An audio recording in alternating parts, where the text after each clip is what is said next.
Hello everyone, SethTheProgrammer here, and today we're talking about God Vegeta from Dragonball Super and going over a bit of his new powers and some awesome feats and scaling most people overlook. You guys were heavily requesting I do a video like this, except you guys wanted to hear about Goku and a certain feat that Vegeta did in Dragon Ball Super, although Vegeta is pretty much Goku and Vegeta is the one that performed the feat, so today we're going to be talking about Vegeta.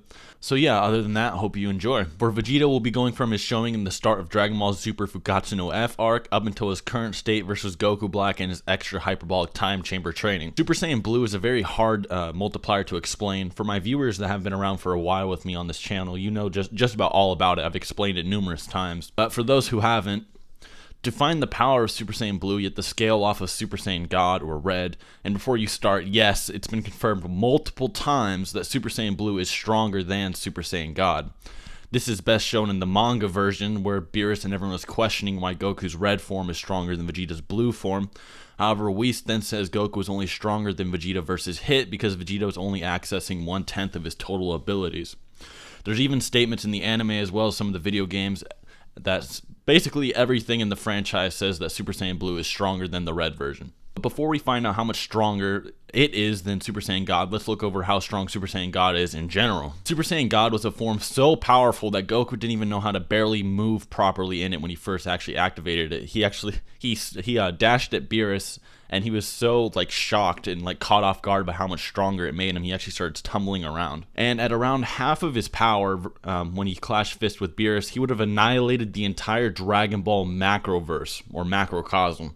The same Dragon Ball macro that is 3 times larger than our universe. I've seen many people try to downplay this by saying things like Beerus was there, or makes it somehow irrelevant, although Beerus being there is actually what's irrelevant, because that would only mean Beerus would make the feat half as impressive, not nullify it completely, as they were both exerting equal power towards each other. Not to mention that Goku and Beerus still weren't even using their full power when they almost destroyed the universe. You also should note, by the way, that the narrator said that the universe would be completely annihilated from their clash. If you don't know what annihilate means, dictionary.com can state it for you. To reduce to utter non-existence or destroy utterly. To destroy the collective existence or main body of, or wipe out. They both, while just fucking around and testing the waters of their abilities, almost annihilated the universe into complete non-existence. A void of nothing with no space or time, like it wouldn't have existed at all. A universe far larger than our own, over 3 times as large in fact. Now keep in mind this. He absorbed Super Saiyan God into his base form in that same fight, and in fact surpassed Super Saiyan God in his base form entirely. Meaning base Goku would, while fucking around, could obliterate the entire universe, just in his base form, while not even at his full strength. Now where does this tie in with Vegeta? Well, when Vegeta snuck off to train with Whis, he too obtained the power of Super Saiyan God on his own terms, and Goku even hinted that Vegeta was even stronger than him at this point. Now for Super Saiyan Blue, remember how we confirmed Goku absorbed Super Saiyan God into his base form?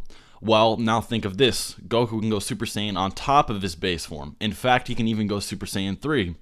Now what's interesting about that is the Super Saiyan forms multiply your power numerous times over. Super Saiyan by 50, Super Saiyan 2 by 2 times the Super Saiyan, and Super Saiyan 3 by 4 times the Super Saiyan 2, which equates to about 400 times your base form in general. Now imagine Goku's universe-shattering punches multiplied by 400. Imagine the insane level of power Goku can output as a Saiyan Beyond God stacked on with Super Saiyan 3. But then imagine this. Super Saiyan Blue could literally beat him in one hit. Goku can use Super Saiyan God in the manga on top of his base form, and it's only slightly stronger than Vegeta at 1/10 of his power. Despite Goku and Vegeta being more than less equals, so we'll just say that Super Saiyan God is 2/10 of Vegeta's power as a Super Saiyan Blue, making Super Saiyan Blue 5 times Super Saiyan God stacked onto a Saiyan Beyond God. If we just say Super Saiyan God is 2 times Super Saiyan 3 when a Saiyan who's already been a God uses it, the Super Saiyan Blue would be about 10 times Super Saiyan 3 with God Essence, equating to around a 4,000 times boost with low balls. In fact, it would actually be much higher. So Vegeta would be over 4,000 times stronger than the universal clash from Goku and Beerus. So that means he's over 4,000 times stronger than the first Super Saiyan God shown in the series. I'm not saying Vegeta could obliterate 4,000 universes in like one ki blast or something. I'm saying this equates to Vegeta's attack potency, not necessarily destructive capacity. Attack potency, for those of you who don't know, is the level of an attack and how much damage it can do, not necessarily how much it will destroy. Sort of like a bullet, right? Albeit this could actually be scaled to either destructive capacity or attack potency. I'm just being generous to the down players in the audience here. Now remember, this is the start of Vegeta's powers as a god, only the surface. In the next arc, Goku and Vegeta trained for 3 years straight for the Universe 6 tournament. Many downplay this by saying Vegeta stated they wouldn't get much stronger because they had reached their limits. Although this is a lie, because when Vegeta trains in the hyperbolic time chamber in the series, he gets exponentially stronger with far less time than 3 years. Just after he stated this, by the way. So what would 3 years of training with your greatest rival actually look like? Well, anybody who's actually stepped in the hyperbolic time chamber has basically came out as an entirely new person. Except this time is the longest anyone has ever been in it and probably the most intense. Some examples are like this. Vegeta becoming over 3 times stronger in 1 year of training in the time chamber for semi-perfect Cell. For those wondering how it's 3 times, Goku said you'd have to be 3 times stronger to take on Cell, and on top of that, you have to remember Semi-Cell consists of both 17 and Imperfect Cell, both of which were on Super Namekian Piccolo's level, if not greater for Cell in particular, whom of which were all massively stronger than Super Saiyan Vegeta before he went in the chamber, because remember, Piccolo, even with his weights on, was far beyond Super Saiyan Vegeta, but then when he takes his weights off, he's equal to Android 17. So you have someone that's equal to, an unweighted Piccolo, and you have someone that could dominate both of them fused into one person, and that's who Vegeta has to surpass. So Vegeta had to get over 3 times stronger in 1 year with moderate training by himself and some sparring with future Trunks. You can actually lowball this by saying he only did this with his Ascended Saiyan form, but remember that Super Saiyan 2 is only 2 times Super Saiyan, and Super Saiyan 2 would logically be stronger than the Ascended Super Saiyan form. So Vegeta still logically got over at least 2 times stronger on his own behalf. However, in Super, he's stuck in the hyperbolic time chamber with his absolute greatest rival, who he literally has to fight and attempt to surpass every single hour of every day. Saying he only got 2 times stronger each year is actually a lowball at this point. So 2 times 2 times 2, 1, 2 for each year would be around 8 times. So at the bare minimum, he got over 8 times stronger from this training, which makes him over 32,000 times stronger than the Super Saiyan God versus Beerus. I'd also like to bring up that Vegeta, even when training, will sneak in extra training when Goku is sleeping, etc. to make sure Goku doesn't surpass him, meaning it's very likely Vegeta got even stronger than what I just stated. So now moving into the future, after the Universe 6 tournament, both Goku and Vegeta confirmed they are much stronger than they were when they were in the tournament. Then remember, Goku Black comes in and literally shits on both of them numerous times, forcing them both to receive numerous Zenkais and become much stronger. Then Goku becomes enraged after receiving a Zenkai, and Black Goku adapts to him and defeats him. Then Trunks becomes enraged, yet Black Goku adapts and manages to stay on track with that as well, despite Trunks normally being able to compete with Zamasu, who can keep up with Super Saiyan Blues. Then you piss that nice Super Saiyan Blue fighter off and give him a new form, and you have Trunks. And we've seen how massively powerful Saiyans can get when they get pissed, much like when Vegeta got pissed versus Beerus. So all the Saiyans lose again to Goku Black, but they take massive damage and receive more Zenkais from their encounter. Vegeta then runs into the hyperbolic time chamber while Goku receives a Zenkai in his healing pod. Now time skip a bit, Trunks receiving a power-up from his defeat and having more control over his form, manages to overpower Black for a brief moment. Yet Black adapts and defeats Trunks along with Zamasu, meaning Black has surpassed levels beyond Super Saiyan Blue numerous levels over. Vegeta then finishes in the time chamber, except this time he completely annihilated the entire time chamber by simply powering up in his base form. This is interesting because the hyperbolic time chamber is stated to be endless or infinite, a dimension represented outside of Earth itself. Yet Vegeta, like I said before, annihilated it in base form. He completely wiped its time and space from existence. If the time chamber truly does stand endlessly, then Vegeta at this point is 4th dimensional.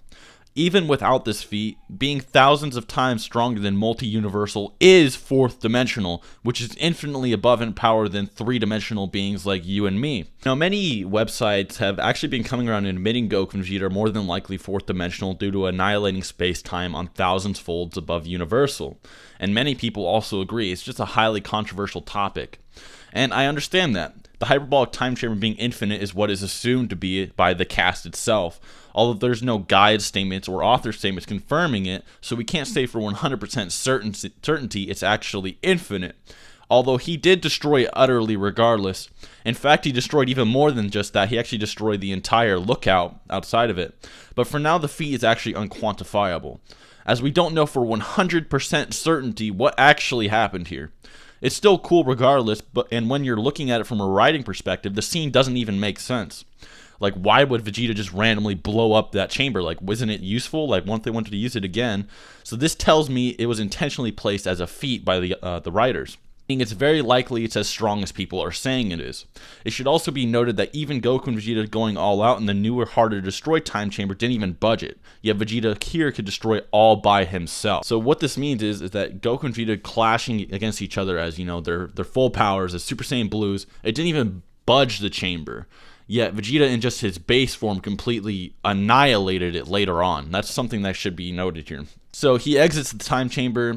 Goku learns the Mafuba, and then they challenge Black. Vegeta states he has surpassed Goku and fights Black, and well, it's not really a fight. It's more like Vegeta bullying Black.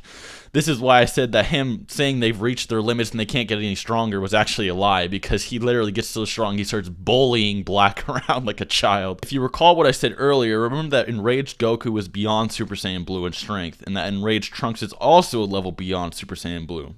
Then keep in mind that Vegeta could bully either of them with absolutely no difficulty. Yeah, just imagine that, Vegeta bullying Goku and Trunks. Even if you lowball and say Vegeta only got over 2 times stronger from his intense 6-month training in Zenkai, he'd still have an attack potency rating over 64,000 times stronger than Goku when he first fought as a Super Saiyan God. Pretty fucking insane, but that's 4th dimensional characters for you. Now what about speed?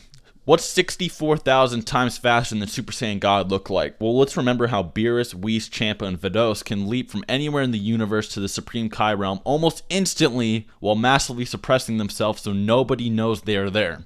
Or how Beerus can appear to other galaxies within seconds, or how the shockwaves from Goku and Beerus' clash could shine throughout the universe as soon as it happened. These feats range from high quadrillions to sextillions of times faster than light, meaning Vegeta is quintillions to septillions times faster than light as a Super Saiyan Blue in current Dragon Ball Super, which is pretty fucking insane as well. You could also use Goku outrunning a time stop to scale as well, although we simply don't know enough about Hit's ability.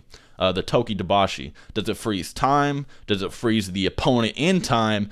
Or does it just jump through time?